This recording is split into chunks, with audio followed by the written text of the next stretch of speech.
ten výkon nebol ideálny, ten výkon. Tých prvých 10 minút bol super a potom neviem, či sme si mysleli, že to pôjde samo, že budeme môcť hrať bago, ale Kladno má tiež svoju kvalitu a keď ich pustíme do hry, tak vedia potrestať, čo sa jej stalo a nakoniec toho bola zbytočne kovbojka, takže sme samozrejme rádi za ten druhý bod v tom predĺžení, ale je to škoda. Trošku sme k tomu mali lepšie prístupy, aby to bol za plný počet. Zmínil si ten skvělý start do zápasu, kde jsme do toho vlítli jak uragán. Měli jsme do toho zápasu velkou chuť po té repre pauze? Bola. Ja myslím, že tá chuť bola, ale jak som povedal, bolo to 2-0 a možno, že nám to oblížilo, že v podstate po minúte bolo 2-0 a neviem, či sme si začali myslieť, že to pôjde samo a že budeme tu robiť akcie mesiaca v podstate. Takže skôr nám to oblížilo, ako pomohlo. Akci měsíce si možná udělal ty tady při minulým domácím zápase, dneska si na tom navázal gólem v přesilovce, tak dobrý střelec, dobrá střelecká forma u tebe. No, ja som za to rád.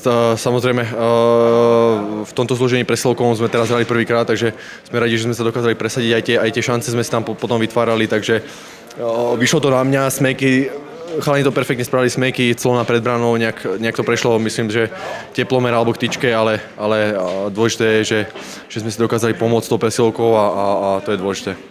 Říkal si, že potom jsme trošku vypadli z té role, z toho tempa. Zdálo se mi občas, že se hrálo hodně otevřeně, nahoru dolů, šance na obou stranách, hodně přečíslení. Čím si to vysvětluješ?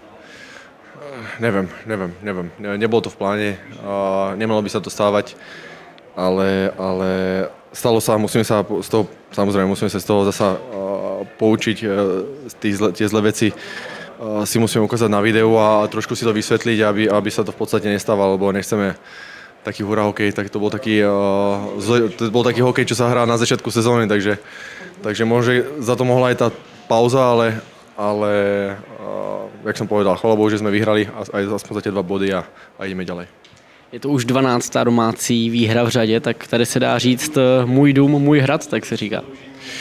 Áno, sme za to radi, samozrejme, nechcem, aby sem superi chodili s radosťou, chcem, aby vedeli, že to budú mať proste ťažké, zbierať tie body odtiaľto a ja myslím, že sa nám to darí, takže sme za to strašne radi. Diváci chodia, diváci dneska bolo vypredané, takže výhra super, škoda, že sme trošku ešte lepší výkon predviedli pre nich, ale sme za to radi, že ľudia chodia a tlačia nás dopredu.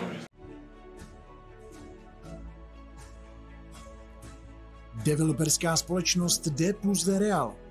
Generální partner HC Dynamo Pardubice.